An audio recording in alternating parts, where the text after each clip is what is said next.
Here's a protection most people have never heard of, and it might be the best designed one in this entire part, because it gives you a safety net without giving anyone control of your money. A trusted contact is a person you name to your bank or brokerage who they're permitted to reach out to if they're worried about you. That's the whole thing. Here's the truth. A trusted contact can be told about a concern. They cannot move your money, see your balances, make trades, or make decisions. It's a phone call your institution is allowed to make on your behalf, and nothing more. This is the safeguard, not the surrender. A textbook example. You keep every scrap of authority.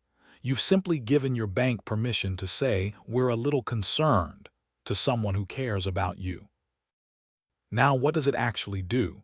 Financial institutions frequently spot the early stages of a scam. They see the unusual wire, the sudden large withdrawal, the account behaving unlike itself.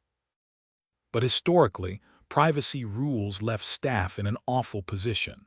They'd suspect an elderly customer was being defrauded and have nobody they were allowed to call. A trusted contact solves that. Once named, the institution may reach out to that person if they suspect financial exploitation, if they can't reach you, or if they're concerned about your well-being or capacity. Brokerage firms have been required to ask you for one under FINRA Rule 4512, which is why you may have seen the field on account paperwork and skipped past it. Many banks now offer the same thing, though practices vary. So ask yours. Now, why does it work so well against scams? Think back to how many chapters in this book ended with the same moment. Someone standing at a teller window or on the phone with their bank, being coached by a criminal, about to send money they'll never see again. At that moment, the bank often senses something is wrong.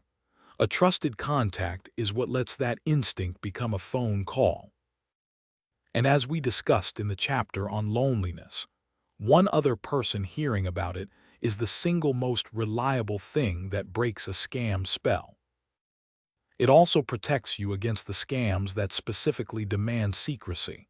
The sweetheart, the agent who says don't tell anyone, the caregiver who's isolating you. You will have pre-authorized someone to be told, back when you were calm and clear-headed.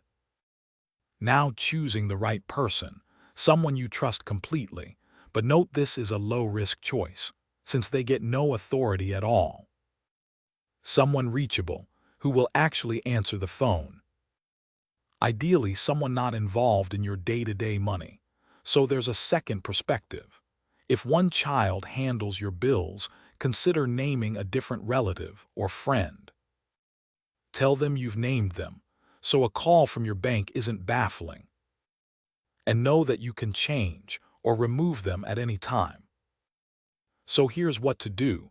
Call your bank and brokerage and ask, "Do you have a trusted contact form? I'd like to name someone." Many will handle it in minutes. Name someone reachable and independent of your daily finances, where possible.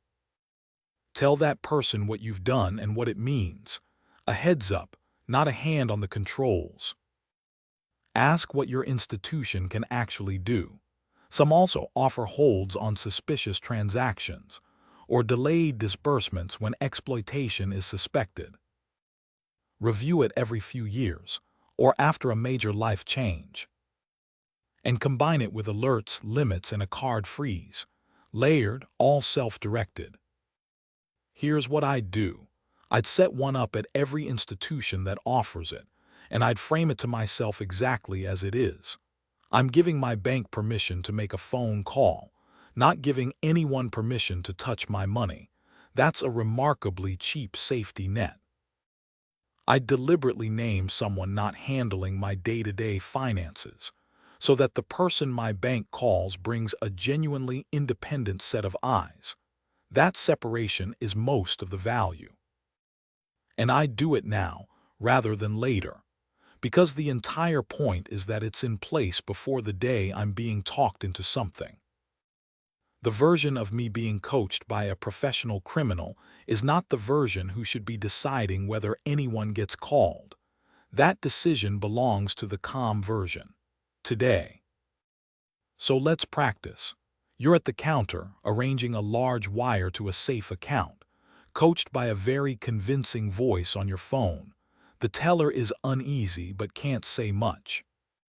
Because you filled in a trusted contact form 2 years ago, the bank can call your nephew, who knows you'd never wire money like this, and rings you immediately.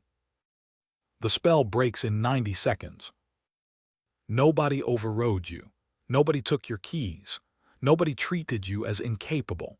One phone call that you authorized in advance back when nothing was wrong, and it saved your savings.